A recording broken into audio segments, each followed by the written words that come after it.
bon après-midi à tous. Alors, je commence en français, ça sera mon seul petit plaisir de l'après-midi, pour remercier l'équipe du World Policy Conference de nous avoir proposé ce panel. Alors, il est un peu effrayant à plusieurs titres.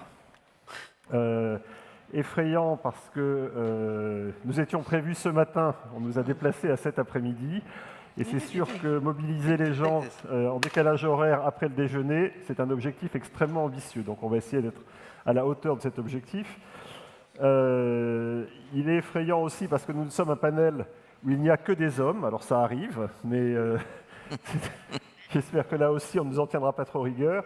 Et surtout, il est difficile parce que parler de déglobalisation, ou démondialisation ou remondialisation, d'une certaine manière, ça pourrait être le thème d'à peu près toutes les plénières du WPC cette année. Il y a beaucoup de sujets qui sont derrière tout ça. So let me switch to English. So de-globalization, re-globalization, we are all in this room either actors or spectators or analysts of movements of all kinds, and we are struggling to make sense of all these movements, like the rest of the population. Globalization as we know it, in a way, was a comfort. It was easy to read the world. But one thing is for sure now, is that globalization as we know it, as we knew it after the fall of the Berlin Wall, till the global financial crisis, is dead. What is emerging now is not clear yet, to say the least. We are struggling with a number of concepts and definitions which abound, and we'll discuss some of them. De-globalization, multipolarity, regionalization, fragmentation, alternative globalization, re-globalization, etc., alongside concepts like de-risking, decoupling, nearshoring, friendshoring, the comeback of sovereignty, national security, safety. And to a certain extent, some people might wonder whether we are moving from a rules-based order to a contract-based order or a transaction-based order. But behind all these words, there are a number of realities we need to consider. And that's what we want to develop with this panel. There are a number of shocks to the so-called globalization, but the reality is that there are a number of things which are behind the word globalization. Obviously, trade, and we discussed trade at length this morning, comes first. Trade has slowed down, but to what extent? We'll discuss that. Is it really concentrating geographically? Is it block-based or not? We'll discuss that. Capital flows and investment, obviously. Both public flows and private flows are under pressure, to say the least. And at the very minimum, they become, that's my daily job as an investor, more and more complex, between the sanctions, the rising necessity of compliance, etc. Of course, we cannot forget the migrations. When I was managing director of the World Bank, there were 50 million refugees in the world 10 years ago. This year, there are 108 million. It has doubled in 10 years. But of course, we shall not either forget data, technology, and communication, which continue to grow exponentially, but are also facing new types of barriers these days. And of course, we cannot forget the AI shock. Eric Schmidt, the former chairman and CEO of Google, last week said, I think the most important thing people can't know today is that what is happening now in tech is working at mega scale. Everything, everywhere, all at once. That might be the new definition of globalization, of another form of globalization. And he added, this is largely due to scale computing, huge computational power, network of resources, and of course the application of AI to everything. So there are the flows of people, of money, of goods and services, and there is also the reorganization of the power around this. What does it mean? The debate is no longer the debate that we heard many times between the so-called West and the so-called West. It's also the power shared between individuals and the tech power. It's a power struggle between government, as reminded us Minister Ivanov this morning. When you are rules, people that can escape the rule make the choice. So there are governments that can impose their rules and the governments that have no choice but to follow and accept the rules of others. So this is where we are. And in a way, I'd like to quote Reid Hoffman. Reid Hoffman is the founder of LinkedIn. Last week he said, Today, there is a China-US war on tech. And in tech, there is no place for the referee. So that's, again, a new form of globalization that we are not prepared to handle in 1989. So let me conclude with two personal experiences. I'm an investor in the South. Blue Like an Orange, that's my commercial page with my orange scarf. Blue Like an Orange is investing in Latin America and Africa. We are, and we've started to discuss that this morning, we are facing a growing gap with the South. The message, and I'm going to be extremely simplistic, the message is, okay guys, you lecture us with all your norms, the Green Deal, etc. The flow of public money is diminishing. Look at the COP conversation. The flow of private money has never been big, and it's also diminishing for a number of reasons, including industrial policies, the rise in interest rates in the north, the America first, or France first, or Germany first policy, because they all come with strings attached. So basically the message, you lecture us, there is no money, and you, on top of that, you would like us to be nice with you. That's a real issue. It has immense repercussions. My second experience, I'm also working on sustainable development. And we are facing, it has been reminded to us this morning, we are facing global challenges. Whether we like it or not, climate is global, nature is global, plastics are global, etc., etc. So we discuss globalization, and we say, as I said, globalization as we knew it is over. For me, the big challenge is probably not so much to find a new word to describe or define globalization, but to find a way to describe something I would call planetarization, because we need our planet, and we are not there, far from it. Maybe we are de-risking our individual states, our individual companies, our individual behavior, but by doing so, are we not increasing the risk that our planet is taking? So to discuss all these issues, we have an amazing panel. I will not introduce everybody because you have the bios in your little books. I will start with Sébastien. Sébastien, Jean, please, you have the floor. I remind the rules for everybody. It's 6 to 7 minutes. Based on our conversation, I'm sure you will stick to it. Thanks a lot, Bertrand. I have a presentation. I think it will appear. OK, thank you. So you've described a lot of complex issues. I thought it would be useful to start somehow with a big picture, with a narrative. We are facing a background of increasing geopolitical tensions. How are they reshaping trade patterns? I think the narrative presently is dominated by, so to say, two stories. The first one is about geoeconomic fragmentation. It's a term coined by the IMF. In a context marked by trade war, by war as well. And the second one is a build-up of competing industrial policies. So I'm going to be very old-fashioned and try to somehow fact-check these two stories using trade data, so I'll be focusing on trade. Let me begin with geoeconomic fragmentation. If you define blocks, the IMF has done it, so I'm here following an IMF fragmentation, a Western bloc organized around the US and Eastern bloc around China based upon correlation of votes at the United Nations.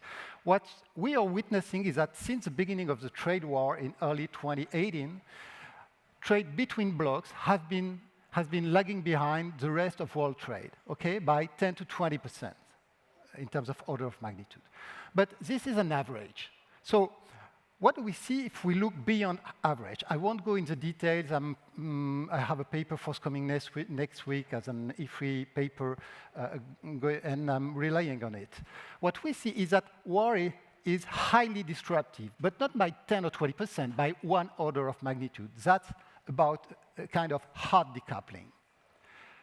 Trade war is significantly disruptive as well. Not by 10, 20%, more in the order of 30, 45% compared to similar flows, okay? It's a kind of soft decoupling. Now comes the question, if the average is so much different from this kind of geopolitical hotspots, what is left if you exclude the hotspots in terms of this what we're told to be a reorganization of world trade along blocks?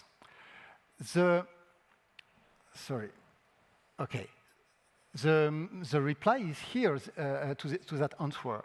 And the reply is nothing. Nothing is left. Trade between blocks is not lagging behind the rest of world trade. Actually, it's going a bit much faster, okay? Which doesn't mean, of course, that geopolitics are not important to world trade. It just means, to me, that this story of world blocks for trade is oversimplistic. It does not reflect the reality, which is much, much more complex, which is a story of geopolitical tensions, that's true, but also of kind of economic coalescence or economic attraction forces, if you like. Now, second part of the story is a build-up of industrial policies. I won't go through the details, the nuts and bolts of this well-documented build-up, IRA, China's trade, industrial policies, etc.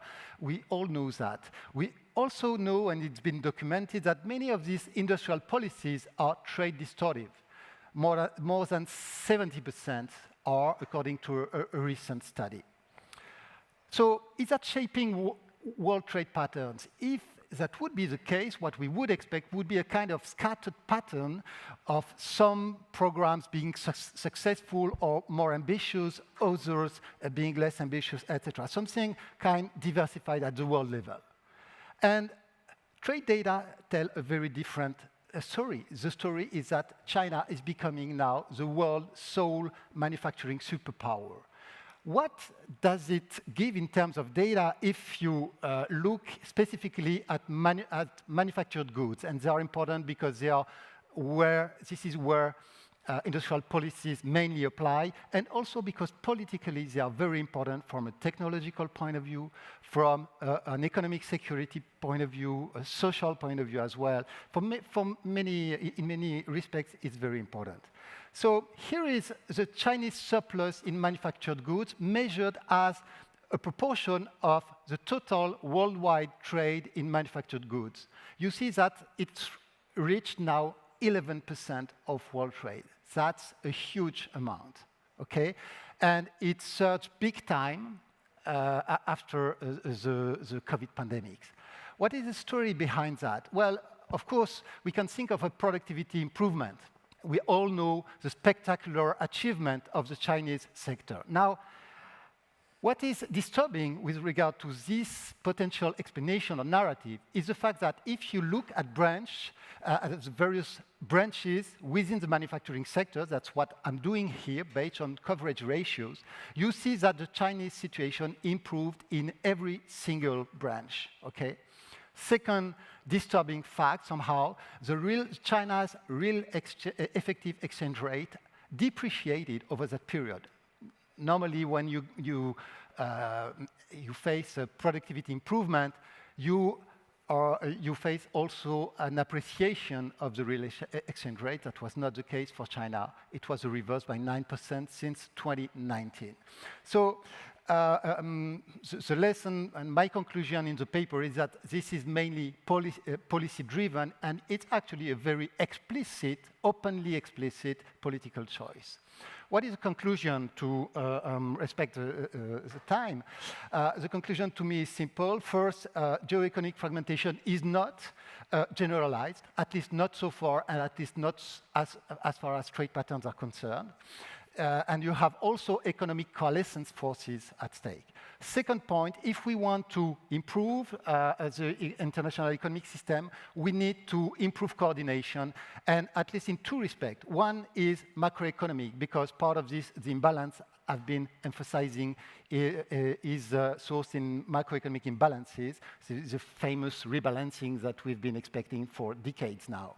And the second is about industrial policies, and I think that here it is indispensable to recognize that we need policy space because of the needs to invest in climate transition and in economic security, at least. Thank you. Thank you very much, Sébastien. You kind of passed a little bit over your 6 minutes, but it's okay. Thank you. Please, you can share your applause. And no, I was a little nervous. Please. I was a little nervous when you told me that you want to do some fact-checking, because in today's world, fact-check seems a little bit out of fashion. But thank you to be somewhat reassuring regarding the reality behind the buzz. Thank you very much, Sébastien. So next is Tae-ho, which among many distinctions was the Minister of Trade for Korea a few years ago. Well, good afternoon. I'm Tae-ho from South Korea. I would like to join first previous speakers in thanking WPC organizers, particularly Professor Thierry Montbrial for inviting me to this wonderful occasion. Well, in my presentation for this session, I would like to briefly discuss the responses of the business sectors to recent changes that have taken place in the global world trade environment. I have classified the cases 4 different categories. And for each case, I look at the effect of the change. And then I also look at the de-risking behaviors of the global firms, and then overall result, respectively. How do I go? Maybe this one? No? Is that okay? Yeah. Oh, okay. Back. Yeah. Okay. So as you can see, the first case, the incidence of the COVID-19 pandemic, you know this very well, and the recent wars. And if you look at this, as you know very well, the effects, immediate effects of these incidents are disruptions in supply of materials, parts, component, agricultural product, energy, and so on. In response to these effects, global firms diversify the input sources. And in this way, we reduce excessive dependence on a few countries or regions for their business activities. Of course, the firms may have lost some efficiency, but they are able to develop more stable supply chains and increase their geoeconomic resilience. We should note that in these cases, some new economies participated in the global value chain.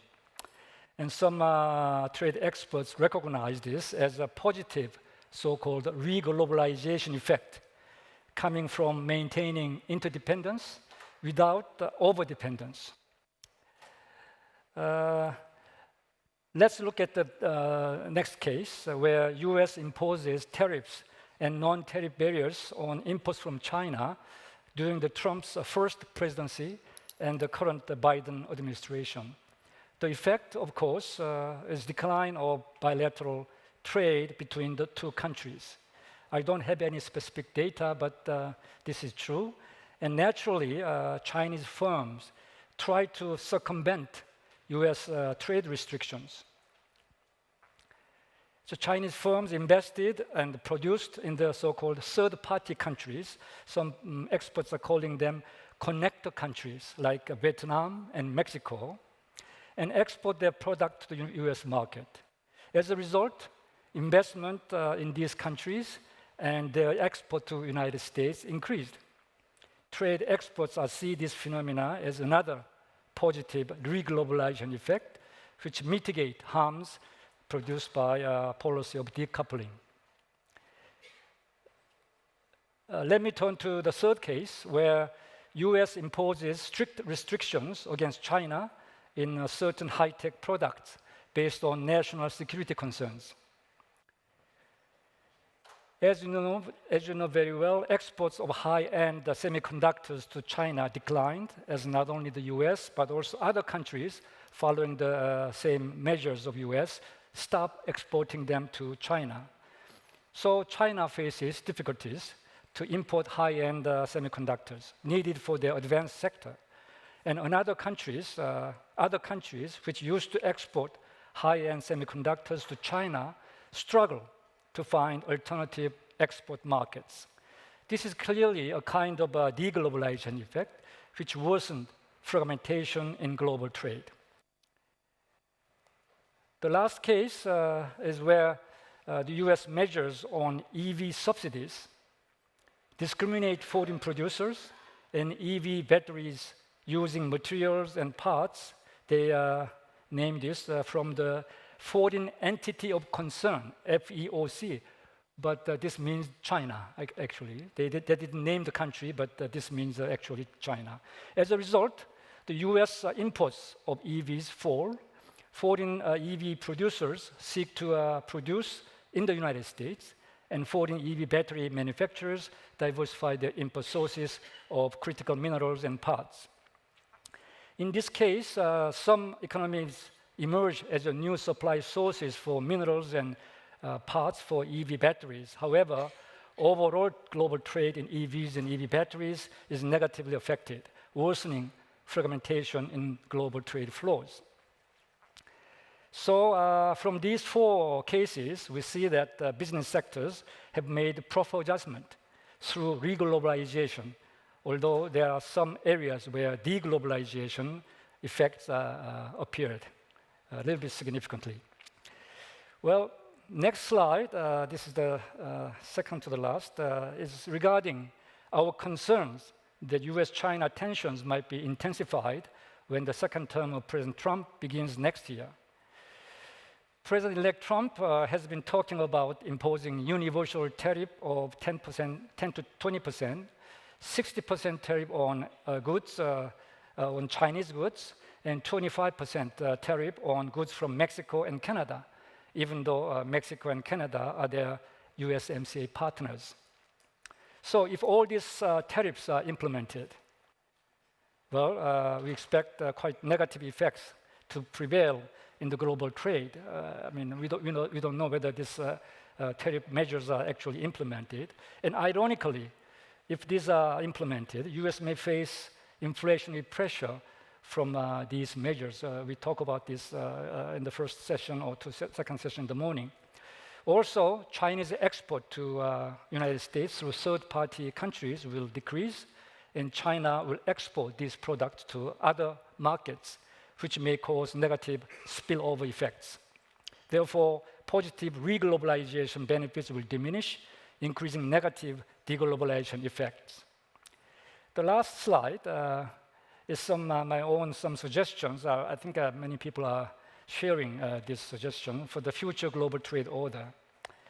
Firstly, even though it sounds kind of naive, like-minded countries, particularly middle power countries, raised their collective voices and urged the US to take a leadership role in reinvigorating the multilateral trade governance by reforming the WTO. Second, WTO member countries with similar interests and positions should pursue open plurilateral trade agreements in areas such as trade and services, investment, and digital trade. The third suggestion is that the WTO member countries work together to reach agreements on areas of common interest, such as climate change, public health, and food security. Lastly, but not least, like-minded WTO member countries should strengthen WTO rules on subsidies to discipline unilateral industrial policies. I'll stop here. Thank you very much for your listening. Thank you. Thank you very much for being very specific. I think it's good to move from general observation to specific cases. I believe that during the general conversation, we will discuss if there are enough like-minded countries to reach a critical mass, but that's another point. But thank you very much. Vladislav, you have the floor. Okay, thank you so much. Thank you all for present here. I would like to go a little bit further and address a phenomenon which I try to call a kind of alternative globalization. Because if one talks about more or less tariff regulation, more intensive or less intensive trade, I would say that these phenomena, they happened one and again, and globalization, or formerly internationalization, it came back and forth, it increased and decreased. It's kind of a pendulum movement which was in place for several centuries so far. Actually, to my mind, what we witness today is a little bit different process, because after the Cold War, the globalization for the first time became actually a very little regulated process. It was pursued not only by states, or not so much by states, but by private actors, and this, of course, developed it as a very forceful, I would say, trend in global economy.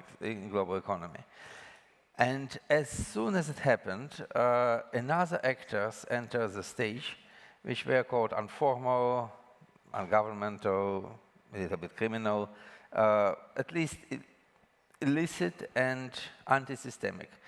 20 years ago, one to my mind, very thoughtful analyst, Moises Naim, who was formerly the Minister of Finance, I think, for trade for Venezuela, he wrote a very interesting book called Illicit, and then he developed it into a concept of 5 wars on globalization, talking about 5 big challenges which were presented to the globalized world by illegal drug trade, violation of intellectual property rights, smuggling, and many other issues. At that time when he wrote this book, it was a very interesting idea, but all these trends were fostered by anti-systemic forces and non-governmental agencies, or groups, or networks. So what I'm talking about today is that after the confrontation between the global powers and the global system increased, when the revisionist powers gained ground, as Russia became a clearly revisionist power, as China gets growing influence, as alliances between these powers are building up, like Russia and Iran, Russia and North Korea. So now we can see a kind of a rising global system which defies the rules which were imposed and were created by generations since the end of the Second World War. And this, another globalization, is now managed by states, not by non-state actors. And this is actually a very important issue to my mind, because what we see a non-regulated trade. First Iran, Venezuela, then Russia created a system, or a team of a so-called shadow fleet of tankers which go around the world selling oil without proper authorization. You see the rise of the government-managed mercenary armies, because the Russian army is now even not a contract army, it's the army of mercenaries. And it is rising in cooperation with Iran and North Korea, which defies every kind of even internationally recognized sanctions. The evasion of sanctions is also a process which is managed and coordinated on the interstate level. And moreover, I would say that, of course, the intellectual property rights are also not very much respected in this part of the world. And to conclude, I would say that even the system of international settlements is also challenged by different new measures which are used widely by the countries which are sanctioned by the Western powers. So therefore, my point is that we should be quite careful and insightful in looking in what is going on, because these days it's even not the system which emerged in during the Cold War, because during the Cold War you had a market-oriented, democratic, liberal Western system, and a planned communist system, dominated by the authoritarian governments. Now, on both sides of the equation, on both orderly globalization and disorderly globalization, or anti-systemic globalization, they are the same forces. They are market forces, they are based on the free economy, defying most of the rules which were established. And so I will stop here just saying that, to my mind, in coming years, the major problem in the world would be not the problem of either we have more globalization or less globalization. If we have an orderly globalization, or if we have a kind of anti-systemic globalization. And the fight and the contradiction between them will challenge and shape the global order for coming decades. That's my vision for today. Thank you. Thank you, Vladislav, to ask us to stay tuned, because, yes, please. Okay. To ask us to stay tuned, because there are a lot of things ongoing and we should pay attention to what's happening now, because this will shape the world in the coming years. Kazuto, you have the floor. Well, first of all, thank you very much for inviting me again for this wonderful World Policy Conference. I think following what Vladislav has discussed, and I think following the Bertrand's proposition, that how do we describe the globalization of today, which is not the globalization as we know it. I think I propose the idea of this is a time of the geoeconomics. The geoeconomics means that I emphasize the word geo because the economy, the globalization, during the globalization, we assume that the economy transcends the geography. We are moving from one place to another without any, controls and lower the tariff, lower the regulations, the race to the bottom. There are countries which are competing to attract more investment, trade, and everything. And that was the sort of a driving force of the globalization. But today, the geoeconomics means that geographically defined spaces, such as the national jurisdiction, is becoming extremely important to protect their own people, culture, and the national well-being. So I think this concept of the return of geography or return of the geoeconomics is actually what happened in today's globalization. Today, I agree with Vladislav that the globalization is not over. The movement of trade, movement of capital is still going on, but there are a number of countries which are taking certain measures to be driven by the domestic concerns about the globalization or free trade is actually harming their economy and the society. And, this 2024 was an election year. There are about 70 elections all over, and most of the cases, the incumbents were losing the elections, largely because of the inflation and also the, dissatisfaction with the economic management. So free trade is becoming more and more as an enemy, and using tariffs and export control or any other means to restrict the trade is becoming as a fashionable means to weaponize the economy because we are trapped in the interdependency. Interdependency has been promoted during this during the time of the globalization. There are so much deeply engaged in many countries, including the United States and China. So decoupling is not realistic. And well, as Sébastien has mentioned, that the trade between blocks still goes on because we are trapped in the interdependence.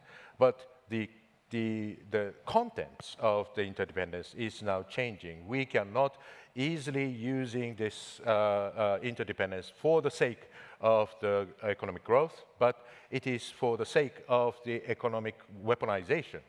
So using this interdependence or the situation where the countries are trapped into the interdependence is now being giving a very fertile ground for the politicians such as Mr. Trump to use that as tools to threat other countries because no country wants to be left out from the interdependence. If you are left out from the interdependence, then there will be a lot of pain that associates with.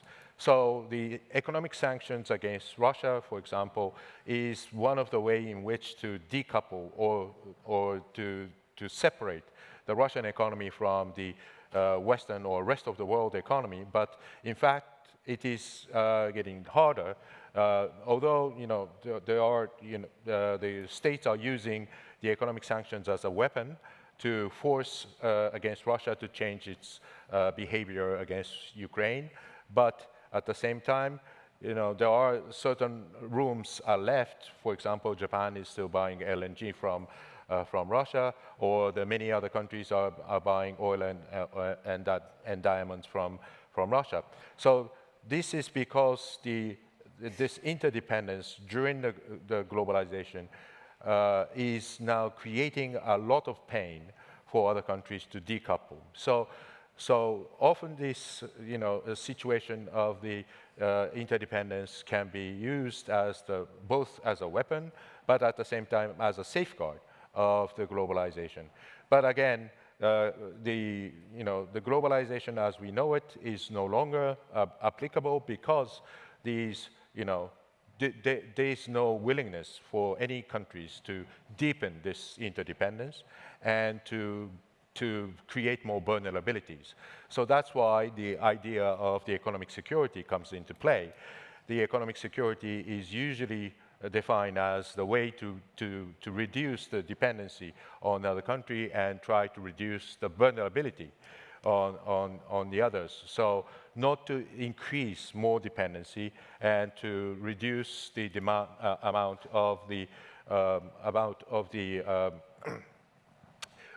interdependence.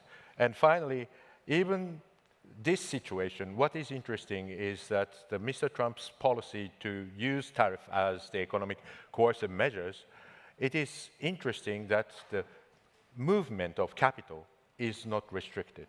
So, of course, there are sanctions against certain countries like Russia or North Korea or Iran, but still, most of the a movement of capital between Japan and the Western countries are still available for anybody. So if there is a tariff barriers, then you can overcome the tariff barriers by investing in the US jurisdiction. And I think this is now becoming a very interesting move because the tariff itself is no longer the measures of the protectionism, but it is the measure to invite the investment into the United States. So in conclusion, the globalization as we know it is over, but I think the globalization with the characteristics of the geoeconomic competition is starting now. Thank you very much. So thank you for highlighting the duality of interdependence. I think it's an interesting way. Pierre, it's your turn to close this first round of comments. Thank you. Thank you very much. There are 4 points I would like to make. The first one is the centrality of domestic politics. In a way, we were in a world in which national politics was embedded in the vision of a global economy. It was taken for granted, and when the framework seems to collapse, then there is a lot of talk about how to maintain it. So in a way, domestic politics was governed by this vision of a globalized world economy. And this is not working any longer for a lot of reasons having to do with geopolitics, but also with a dissatisfaction within our countries about the results from globalization. And we need to move, at least traditionally, to a world in which the vision of the global economy is embedded in domestic politics, the reverse. It is how can domestic politics lead us to new rules of the game for the global economy? And this is a difficult question because, of course, the how that will happen depends on the country we sit in. And this process will take time, and I will come back to that. It has to be a transactional process. There is no other way. It cannot be an ideological process because the ideology is not shared. So we need to reconstruct an ideology of rules of the game, and that's a challenge before us. My second message is about the economics of globalization. A number of speakers have said, and I do agree, that globalization is still alive and kicking. And it is not only about trade and finance, by the way, it's about cultural exchanges, it's about the way research is conducted, increasingly internationally, it's about health. The solution, quote unquote, to the COVID pandemics was basically international, not national. It's about also global public goods, which create a new need for globalization because any solution has to be joint action. So that's a form of cooperation which is much more demanding. In the face of that continuing globalization, I think economists have tended to have simplistic messages. For example, even this basic idea for which I have fought myself as an economist, that trade is a positive sum game. Well, it depends what you consider. Among nations, yes, but nations are made of individuals, and even individually, trade brings benefits and costs.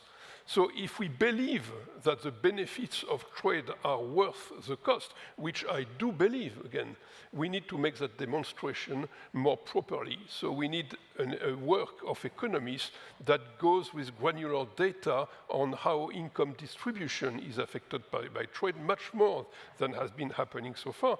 And any solution shouldn't be about recommendation about opening the country. It should be about a recommendation on how to deal with this balance between economic and cost. So there is a challenge for economists if we are serious about pushing for globalization. And of course, economists also need to expand their views to a more proper consideration of what is called externalities, and namely everything having to do with the environment, with climate change, and so on. That has also to be embedded in economics, and right now it's still not fully the case. My third point is that we are, this again is a transition period in the sense that the former rules of the game are no longer acceptable or accepted, and they are no longer relevant for a lot of reasons. We need to build new what. During this transition, the world is increasingly uncertain because there are no rules of the game that we know will be respected by all actors. And facing that uncertainty, I think it's quite normal that the private sector, companies, are trying to de-risk. They're trying to go back to a world in which they can understand the risks that they take. Uncertainty is more difficult in the Knightian sense of the world because it deals with risks that are not quantifiable or that are of events that are unknown and that are likely to, or that there is a positive probability that they could happen. So de-risking is a response to uncertainty, and in that sense it's a response to the fragmenting movement of the world, much more than a cause for it. So of course, de-risking itself can make fragmentation more palatable. So there is a reverse action between fragmentation and de-risking. But de-risking can also contribute to globalization. For example, protectionist threats are responded by investment. If you think that the market is going to be closed to your products, then you invest to produce locally. And that's a new shape of globalization. It is not de-globalization. So in a way, in this transition, we are rebuilding another form of globalization, but globalization is still going to be with us. And finally, we are in this transition period. There are two things that, for me, are major trends. One is the primacy of the transactional behavior. This is a negotiation. We need to build new rules. They have to be negotiated. In a negotiation, you set your own interest and you negotiate. And any instrument that you can use to reach your goals is going to be on the table.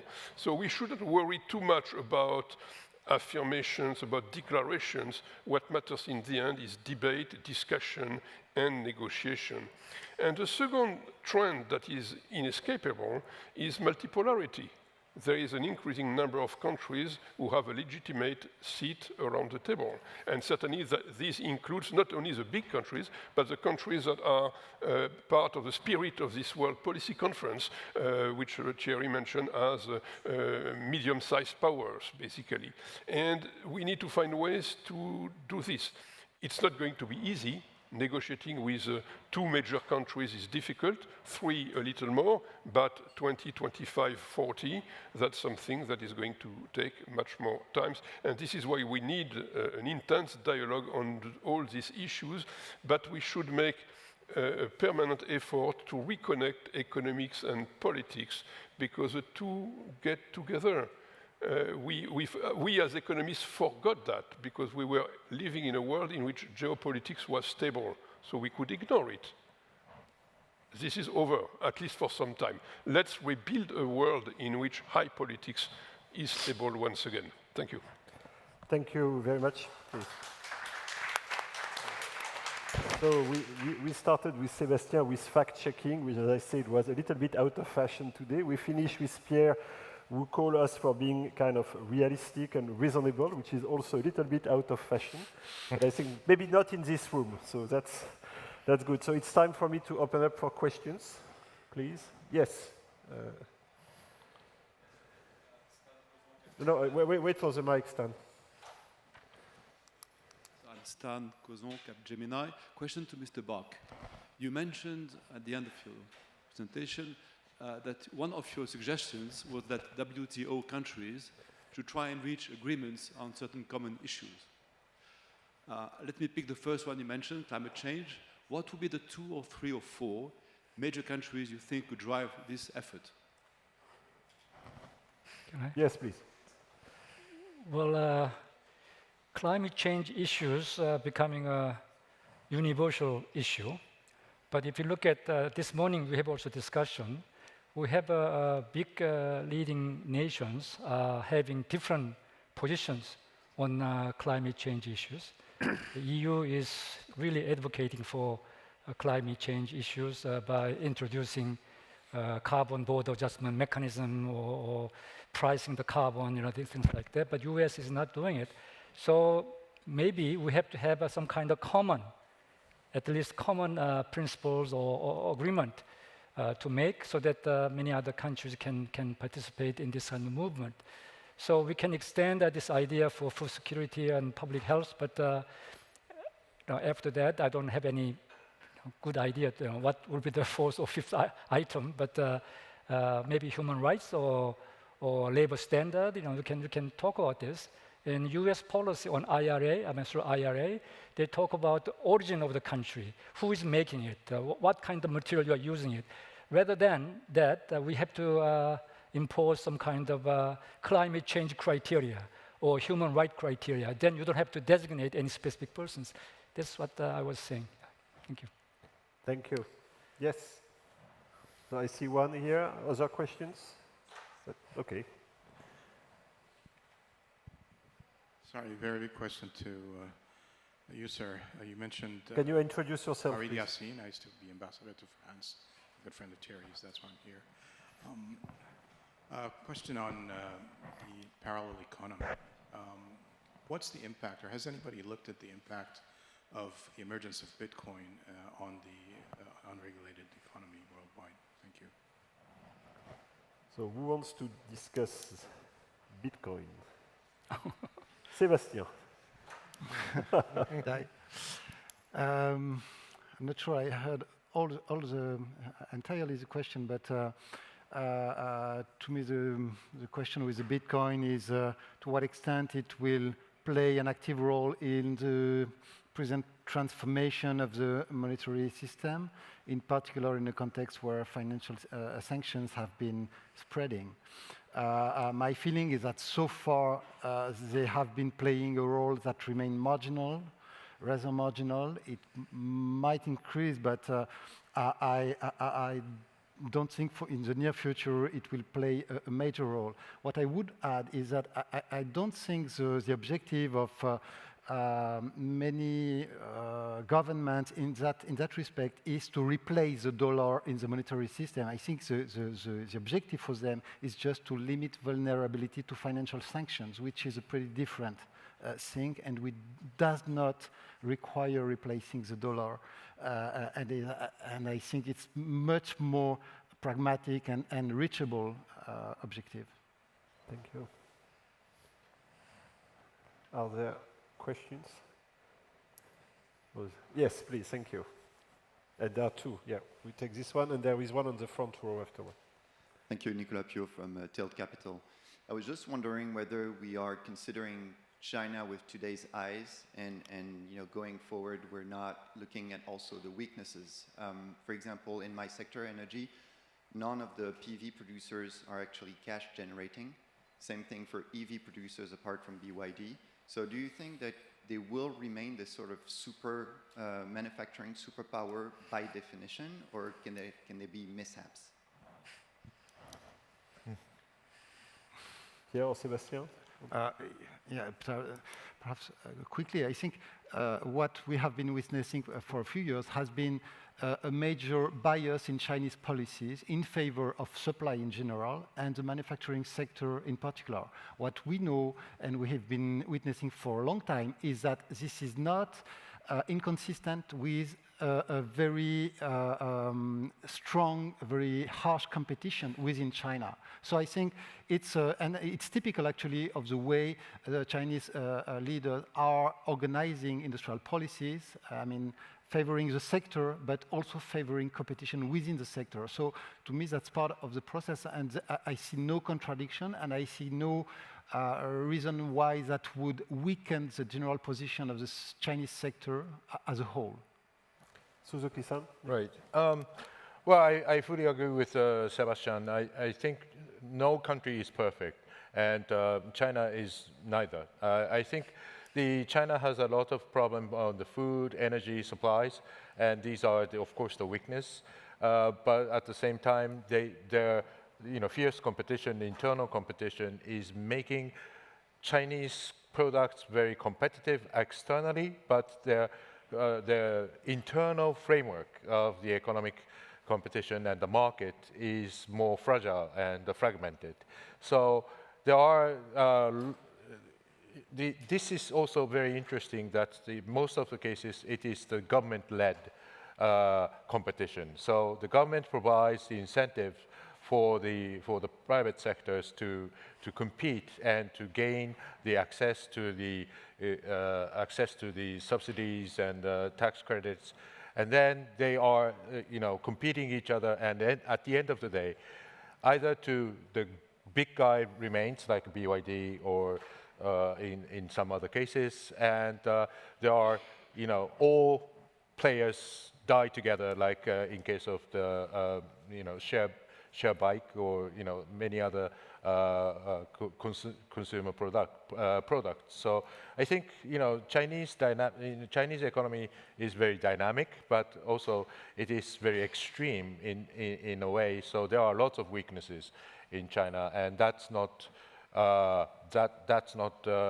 any contradiction with the manufacturing superpower. Thank you. Yes, Pierre.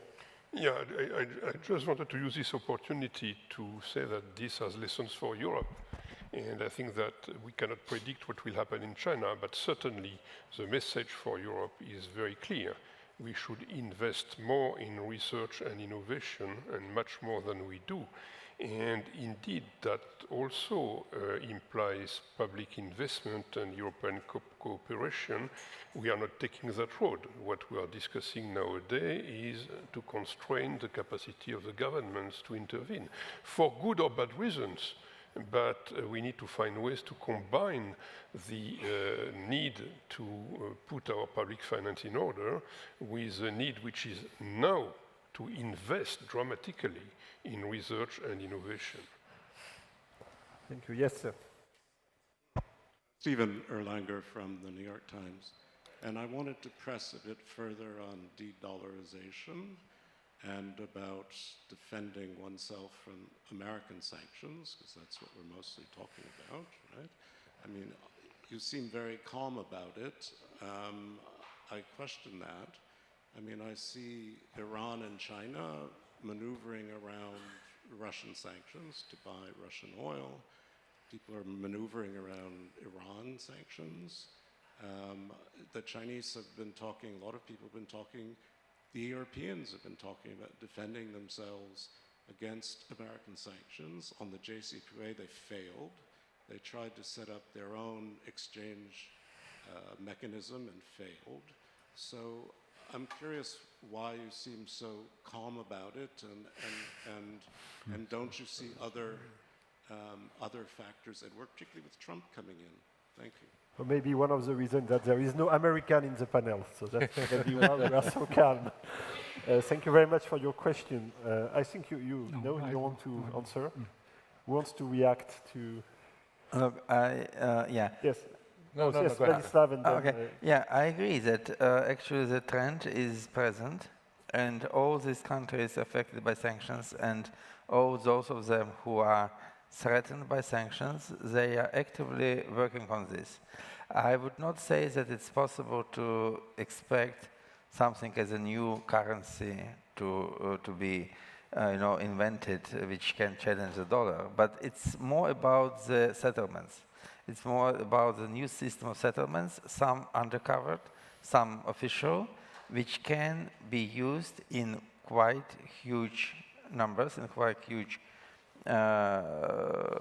amounts, for evading sanctions and for organizing an alternative kind of money or quasi-money transaction. It might be bitcoins, might be crypto, might be Hawala schemes, whatsoever. But anyway, the system is on the rise, and I think that it will be somehow, I would say, manifested itself in 5 to 10 years. Right. Somebody Right. Yes. Yes, please. Yes, as I formerly, I was a former member of the panel of experts on the sanctions on Iran at the United Nations. So I was looking at how Iran tried to circumvent the dollar scheme, but eventually the Iranian the currency market is basically a demand and supply, and if there is no demand for the Iranian currency, the real, then it is not on the commodity. It's not on the market. Yes, the renminbi is probably the most powerful among all these non-American or non-dollar currencies, but the renminbi is still under the government control. So it is not, the demand and supply is not met.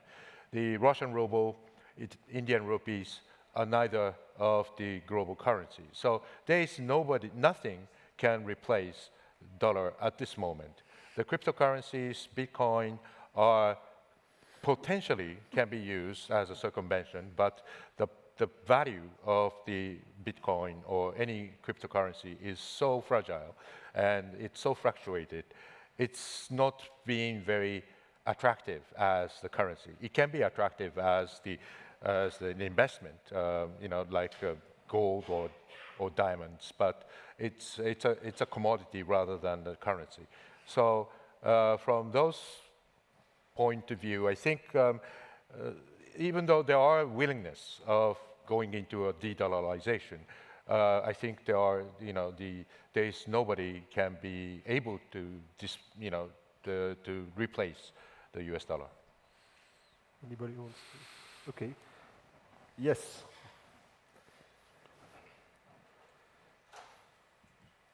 Tania Sologoup, Crédit Agricole, French bank. Especially maybe Vladislav, don't you believe that the circumvention of sanctions are also creating new roads? Because globalization is also a story of roads, and especially multimodal roads coming from Central Asia to Turkey, and creating a very intense traffic now. And do you believe that it may be also, not now, it's not a comparison, but a game changer, even for China, trying to escape from the Malacca trap through new roads? Vladislav. Yeah, no, I don't think so, because actually, look, the problem with evading sanctions is, I would say, it consists of two parts. One is evading direct sanctions, for example, semiconductors, gold, some other strategic commodities, dual-use products and whatsoever. And this amount of goods is, I would say, quite negligible in size. So for supplying the Russian defense or military industry by semiconductors, you should have 2-3 containers per year. It's quite enough. So therefore, I would say that the evasion of sanctions by itself will not create these new routes, But definitely, those goods which are not formally sanctioned, for example, the personal computers, smartphones, they are not sanctioned. The companies, they say that we are not operating in Russia anymore. So therefore, the official flows which went from Europe to Russia in previous days are substituted by the semi-official flows which go to Armenia, Kazakhstan, Kyrgyzstan, Turkey, and many other countries. So in this case, yes, maybe, but it's not a sanction evasion. It's kind of, I would like to say, better to say, optimization. The sanction evasion per se is very sophisticated and small size process. It will not create another trade routes. Thank you. Anybody else? If not, I have a question for all of you. I quoted in my introductory remark Reid Hoffman, the founder of LinkedIn, who said in AI, this is a soccer match between the US and China, and the referee cannot win. And I would add, is there still a referee in this match? Would like to react. Sébastien. Yeah, perhaps I can start. I think so, somehow, at least if I understand well, your question reminds us of the importance of third parties and middle powers, to call them as Thierry did in his introduction. And I think it's really central for many issues. And we see this with sanctions, for instance. If you want to impose efficient sanctions, you cannot do it alone, except in very exceptional cases. Dollar, to some extent, is one of these cases. But we see that, for instance, in top-end semiconductors, even the US need allies. And if you don't have allies, at least you need support or consistent behavior from partners. So we are increasingly in a multipolar world, and I think it's defining increasingly the way the world economy behaves. And perhaps that a silver lining in what to expect with the new Trump administration. Perhaps Trump is better prepared than, to his objectives than he was 8 years ago. But I think as well that many of the countries around the world are also perhaps prepared better to play a role, and a positive role, to build up the resilience of the economics, the international economic system. So my reply is not specific to AI and more general, but to what extent does it apply to AI? I'm not sure, but... Yeah. Well, if I want to pursue this analogy with referees and so on, I would say that, first of all, we are not in a game between A and B, because there are C, Ds, E, F, G, H around taking part in the game. And second, there are many referees, in fact. And one of the characteristics of the world we are in is the need for joint action. Joint action, by definition, is not a game between one country and another. It is a dynamics in which everyone needs to take part. And being a referee could be actually deciding not to take part. And that is something that would be very damaging for a number of issues that are very relevant in today's world economy. So I think the analogy has limits, that indeed politics is back, and that goes in the sense of saying the referee doesn't matter. But since we are entering a multipolar world, there are many ways in which all the actors, including the referees, will have their say. Thank you. I think we'll let the discussion on AI go on the tech panel to see whether AI is really changing anything or not to our conversation. Yes, Jean-Claude. And this will be the last question, I think, given the time. No, wait for the microphone for the translation.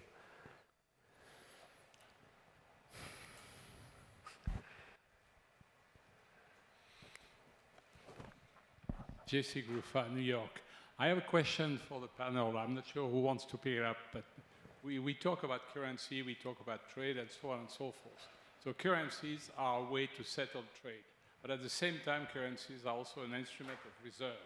So when we talk about using one currency versus another, we have to think about the fact that if you trade, you get some currencies, you create a balance, and the question is, where do you want this balance to be kept? Yeah. The issue of convertibility, the issue of liquidity, to me are very, very prominent. And in that sense, one of the superiority of the dollar, in my opinion, is the fact that although it is under the control of the Federal Reserve Bank of New York, at least this is, unless the US decide to use, as they've done in some situations, I'm thinking a very large European French bank, as a matter of fact, had to pay $9 billion for trying to bypass sanctions. And they forget the fact that every trade in US dollar settled at 8 o'clock New York times every day. So it goes to the US. You can't avoid that. Thank you. Having been CFO of two large banks which have not fined as much as the one you refer to, I know the feeling. Who wants to pick up that last question? Sébastien. Just perhaps to comment that Vladislav? indeed there's a kind of contradiction between the very large imbalance and some frequently announced willingness of decoupling. As long as you have such imbalances, you are somehow linked through the settlement of these imbalances. And that's why so far interdependence remains, which does not mean that it is healthy or that it remains for good. Thank you. Vladislav, you want to? Yeah, I would add a little bit here because before all the sanctions wars and before this restoration of the global confrontation, of course, the value of dollar and the euro was in their universal role in the global financial system, and everything which Sébastien said applied to these both currencies perfectly.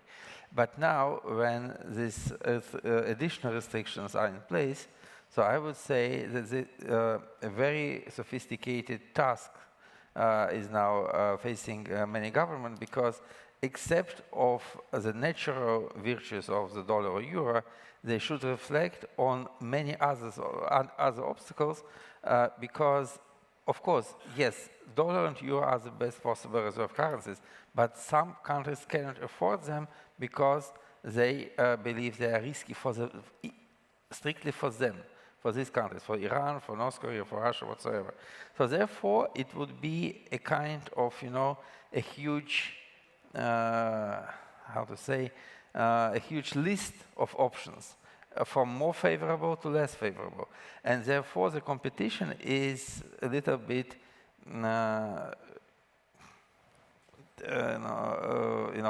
it is corrupted, because now, for example, renminbi, yuan, is now very, very necessary and very needed for Russia, because Russia can't afford operations in dollar. The gold is also may arise as a huge reserve asset, which was not the case 10 and 20 years ago. So something is changing because of these politically motivated elements of economic game. Thank you very much. So I think it's time for me to try to reach temporary conclusions to this very interesting panel. I'm glad that the room actually was full, and I checked that not many people slept, so I think it was, we passed this test. So first conclusion, I think on whether we are facing de-globalization or re-globalization or anything else, I think the jury is still out. Second, in a world where there are competing narratives, I think word matters. The way we talk about things is extremely important. It was very interesting to see the way people handle the various conversations. It's true that when you talk about globalization, people think first about trade and finance, less so about people, data, etc. That might change over time. Third, we passed several tests, and thank you for bringing the cases. We passed some tests, we failed some tests, but there is more to come. So as you say, Vladislav, stay tuned. And don't jump too fast to conclusions. I mean, things go fast these days. I would say fourth, and thank you, Sébastien, fact check, even out of fashion, remain extremely important. I think it's necessary to be serious, not to kind of entertain the buzz and easy narratives. I think it's important. The interdependence and its duality, I think, is a critical word, and also the connection between things that were separate before, economics, the domestic politics, international politics, geopolitics, climate, etc. They are more intertwined than ever, and they require a lot of time for decision maker wherever they are, and it's extremely difficult. I think, and that's my own observation, we also have to take into account the fact that even if the state is coming first when we discuss, I mean, we've discussed the role of international organizations, there are new actors. I mean, the big tech players are actors in themselves. The big NGOs are actors in themselves. So they also contribute to this changing globalization pattern. My regret, as I say in my introduction, is that we also should focus on what I call the planetarization. I think there are challenges to our planet and to our human species, and I think it's still not really in top of mind of people, and I think it's important to contribute to keep this in mind. And I heard everybody, so people say globalization as we knew it is over. The rules-based system is very challenged. We are moving to something which is more transactional, more contractual. The question is whether this transaction-based system or contract-based system will remain within a rules-based pattern or agreement or paradigm. And that's, for me, one of the challenges today. Can we together follow some generally accepted principles, or are we moving in a way or another to the law of the jungle? In conclusion, I think we have tried to be reasonable, to be realistic. It might be the biggest challenge to remain reasonable in today's world. The only realistic conclusion I can draw from all of this is that this topic is probably going to be on the agenda of many more world policy conferences because there's still a lot to come. So thank you very much to our panel. They deserve a warm round of applause.